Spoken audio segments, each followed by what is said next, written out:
Oke, assalamualaikum warahmatullahi wabarakatuh. Selamat berjumpa kembali ya dengan saya Faiz di channel yang berbahagia ini ya. Sahabat-sahabat sekalian ya, salam sukses, salam bahagia, salam sehat untuk kita semua. Kali ini saya akan bicara ya tentang pawang hujan Mbak Rara ya, dan sanad ilmunya kalau dalam keislaman, atau kita bicaranya itu sanad ilmunya ya. Kalau di dalam prana, tenaga dalam, atau ilmu-ilmu energi, kita kenal dengan nama channeling ilmunya ya. Channeling ilmunya ya, channeling energinya. Oke, Mbak Rara ini cukup fenomenal ya di pawang hujan ini, dan banyak juga orang menghujat dia, dan banyak juga orang yang berbicara keyakinan dia kepada orang lain. Tentu ini bukan hal yang pas untuk kita bicarakan. Apalagi kan kita tidak tahu juga keyakinan yang dipeluk oleh Mbak Rara ya.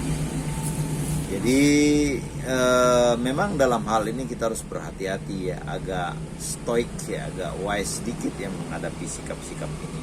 Jangan sampai nilai-nilai yang kita anut ya, kita generalisasi kepada orang lain, dan itu juga kurang baik ya. Saya cuma membahas channeling ilmunya ya, Mbak Raranya ya, bahwa dia itu ternyata satu guru dan satu ilmu dengan saya, yaitu Pak Yan Nurindra. Kita kenal ya bahwa Pak Yan Nurindra ini the Dean of Hypnosis Indonesia ya. Dia salah satu orang yang membawa hipnosis modern dari luar negeri ke Indonesia dan mengembangkannya. Murid-muridnya sangat beragam ya. Anda bisa cek di webnya ya, dan dia udah almarhum sekarang. Dan sangat menarik ya, kutub ilmu Pak Yan Nurindra ini akhirnya mulai terpecah. Mungkin sejak ada Adi Gunawan ya di Surabaya, dan Pak Yan di Jakarta. Dan dua keilmuan ini sangat cukup, kalau saya bilang cukup bertolak belakang ya. Pak Adi Gunawan lebih ke jelimet ya, lebih detail, sedangkan Pak Yan itu mensimpelkan segala sesuatu. Sehingga kelas-kelas advance hipnosis, fundamental hipnosis, update hipnosis, training hipnosis, itu kita bisa peroleh dalam waktu kurang lebih 3 hari ya. 3 hari saja kita memperolehnya, tentu dengan jangka waktu yang berbeda ya. Kalau di dalam 24 jam itu cukup dengan 24 jam kali 3. Nah, kita tahu juga bahwa ilmu hipnotis adalah ilmu, pada dasarnya ilmu praktis ya, praktek ya. Artinya secara teori kita bisa memperolehnya dengan gampang, tetapi dalam praktek kita akan bertemu dengan pengalaman-pengalaman yang mendewasakan pengalaman kita. Nah, Mbak Rara ini saya tidak tahu ya apakah dia di angkatan berapa ya, tetapi saya belum bertemu juga dengan beliau. Tetapi saya menduga ya, beliau tidak hanya ikut kelas hipnosis, tetapi beliau juga ikut kelasnya prananya Pak Yan. Kita tahu ya, ketika di podcastnya di Kobuzer, dia itu disugesti ya oleh Pak Yan bahwa dia itu akan terkenal, dan dia akan anugerah terindah lah, ceritanya begitu.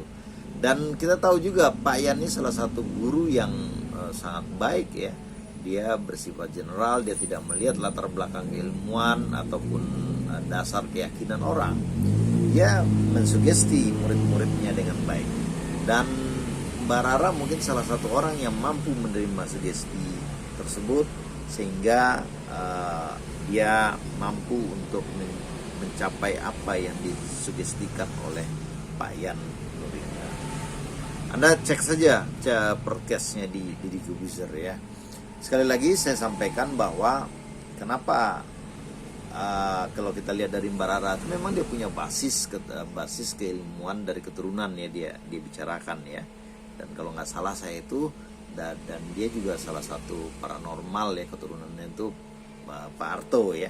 Tentu secara gennya dia punya ya, tetapi dia juga harus belajar secara teknisnya lagi. Makanya dia belajar di Pak Yan, salah satu guru terbaik hipnosis dan ilmu energi di Indonesia.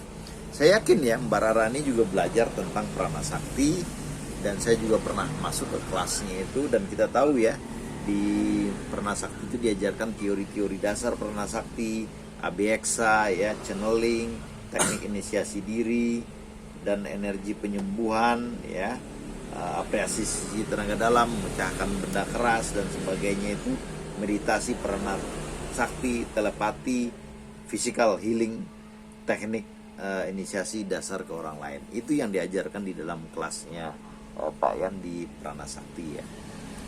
Kurang lebih itu silabus workshopnya. Jadi kita tahu ya bahwa energi prana sakti yang berbasis dalam keilmuan energi itu cukup bertolak belakang dengan hipnosis yang menggunakan rasionalitas ya. Tetapi Pak Yan mampu menggabungkan dua ilmu ini, dan sepengetahuan saya yang ikut ilmu itu orang-orang rasionalitas, psikologi dan sebagainya ya, dan teknik terapeutik itu cenderung menggunakan atau ikut kelas hipnosis, tetapi yang dasarnya dukun, paranormal, atau mungkin kiai, atau mungkin apa, itu mereka cenderung mengikuti kelas-kelas yang berbasis energi. Dan saya yakin Mbak Rara pun melakukan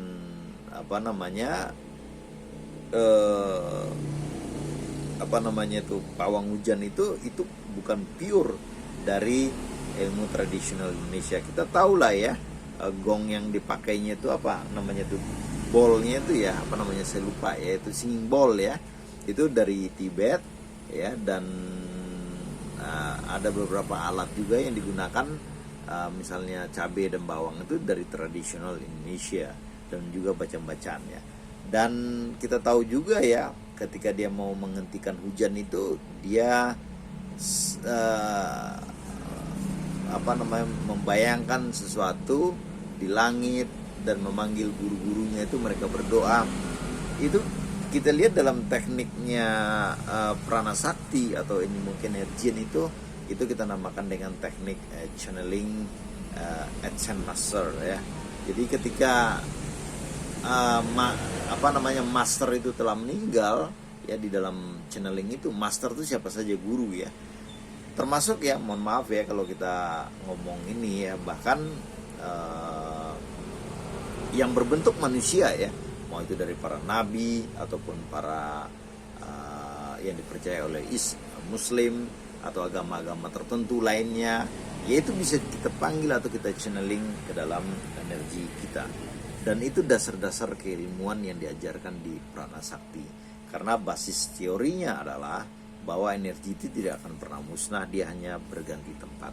Dan Mbak Rara melakukan channeling energi itu ya, terlepas dari apakah memang hujan itu berhenti karena dia atau tidak. Dan ini memang suatu hal yang biasa ya.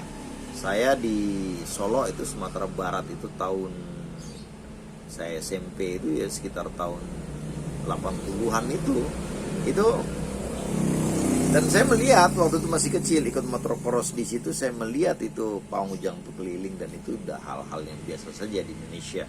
Dan kita tahu juga pawang hujan itu memberhentikan hujan itu banyak yang dilakukan caranya ya, baik menggunakan tradisi Islam ataupun tradisi Buddha dan lain-lainnya, ataupun memakai tradisi-tradisi kepercayaan, dan itu sering kita jumpai ya. Dan saya sharing kali ini bahwa keilmuan itu sangat luas ya. Anda bisa belajar hipnosis untuk mengerti bagaimana cara mempengaruhi orang, bagaimana cara pengaruh orang bisa masuk kepada Anda. Anda bisa belajar tentang energi, bagaimana itu santet itu bekerja, bagaimana kita bisa menyantet orang gampang seperti itu ya. Dan kita juga tahu ya bagaimana menyerap energi positif dan membuang energi positif. Itu semua diajarkan di kelas-kelas prana sakti. Soal tingkat keberhasilan itu tentu kembali lagi kepada keyakinan, kepercayaan, dan keberuntungan Anda. Jadi sekali lagi, keilmuan ini ya akan terus berkembang dan akan selalu ada pangsa pasarnya ya. Jadi kalau kita ingin mengetahui sesuatu, sebaiknya ya kita belajar dulu ke ahlinya dan memahami pattern-patternnya, baru kita membedah dia lebih enak. Ataupun kita bisa menggunakan parameter-parameter, definisi-definisi yang terukur untuk saling mendebatkannya. Dan pada level tertentu bahwa rasionalitas itu akan lumpuh, yang ada hanya imagination yang akan mampu menyelamatkan kita dalam berbagai persoalan dunia ini. Akhir kata ya, wabillahi taufiq wal hidayah, Jumat berkah, salam sukses, salam bahagia untuk kita semua.